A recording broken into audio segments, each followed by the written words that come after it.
جی السلام علیکم جی. وعلیکم السلام. آپ دونوں کو میرے سے بہت بہت سلام. وعلیکم السلام. اور میرا بس کوئی کوشچن یہ تھا کہ میں نے پوچھنا تھا کہ اسلام میں پکچرز کے بارے میں کیا کہا گیا ہے. کچھ لوگ کہتے ہیں کہ جی ہاتھ سے پکچر بنانا منع ہے, کچھ کہتے ہیں کہ کیمرے سے بھی کھینچنا منع ہے. اگر وہ آپ کلیئرفائی کرتے ہیں. دوسرا ایک چھوٹا سا میں آپ کو خواب کے بارے میں پوچھنا تھا.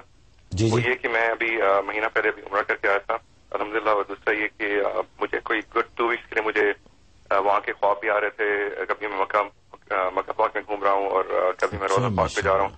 ایک میں نے خواب دیکھا تھا 2 ویک پہلے کہ میں روزہ پاک کی جالیوں کے پاس باہر کھڑا ہوں, اور ایک میں نے ایک دروازہ دیکھا کھلا ہوا, تو وہاں پہ ایک عربی کھڑا ہوا تھا. تو اس سے میں نے کہا کہ ریکویسٹ کی کہ مجھے اس طرف آنے دو دروازے کے اندر. تو اس نے مجھے اندر آنے دیا. اس نے کہا کہ جلدی سے دیکھ لو جو بھی میں نے دیکھا. تو پھر میں نے اس سے پوچھا کہ وہ تو چھوٹی سے جو تعویذ قبروں کے نظر ہے, میں کہ وہ کس کے ہیں. اس نے مجھے بتایا کہ حضرت عمر رضی اللہ تعالیٰ عنہ اور حضرت ابوبکر صدیق کے. تو میں نے حضور صلی اللہ علیہ وسلم کے بارے میں پوچھا کہ ان کی قبر مبارک کہاں ہے, تو اس نے مجھے وہ بھی دکھائی. مت پورا کلیئر سب کچھ. تو میں نے ایون خواب میں بالکل لیفٹ پہ میرے حضور صلی اللہ علیہ وسلم کی قبر مبارک تھی, اور میں نے 2 نفل ادا کیے تھے. جی ماشاءاللہ. تو لیکن اب وہ بھی نصیب ہوا. لیکن میں نے بس یہ معلوم کرنا تھا کہ اس خواب کے بعد مجھے کچھ خواب آئے نہیں ہے. مطلب تو ایسے تو نہیں کہ میرے سے کوتاہی ہو گئی ہو یا کیونکہ فور گڈ 2 ویکس کے لیے مجھے خواب آ رہے تھے. اچھا جی, بہت بہت شکریہ آپ کا. ماشاءاللہ. جہاں تک خواب کا تعلق ہے تو خواب بہت مبارک ہے.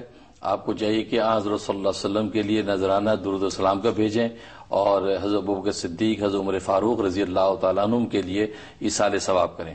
قرآن کریم پڑھ کے یا یہ صدقہ کر کے, جیسے نفل پڑھتے آپ نے دیکھا ہے, تو 2 نفل پڑھ کے اس کا ثواب پہنچا دیا کریں.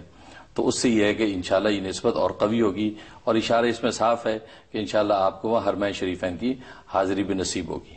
باقی جو تصویر کے حوالے سے آپ نے پوچھا کہ ظاہر ہے کہ جاندار کی تصویر بنانا, ہاتھ سے بنانا ہو یا کیمرے کے ذریعے سے تصویر کھنچوانا بنانا, وہ جائز نہیں ہے, وہ شریعت میں اس کی اجازت نہیں ہے. لیکن جو ڈیجیٹل تصویر ہے, جو آج کل جو یہ ٹیلی ویژن کے ذریعے سے یا ویڈیو وغیرہ کی اس کے مشینوں کے ذریعے سے بنتی ہے, اس کے بارے میں نے پہلے بھی عرض کیا تھا کہ علماء محققین کی ایک بہت بڑی جماعت, جس میں علماء دیوبند کی کثیر جماعت شامل ہے, انہوں نے اس کو جائز قرار دیا. جائز مقاصد کے لیے, اشاعت دین, دفاع اسلام کے لیے یا مفید مقاصد کے لیے اس کی اجازت ہے, اور وہ شرعی طور پر تصویر کے حکم میں نہیں ہے. تو اس کے علاوہ جو ہاتھ سے تصویریں بنانے کا جو رواج ہے وہ جائز نہیں ہے, وہ حرام ہے.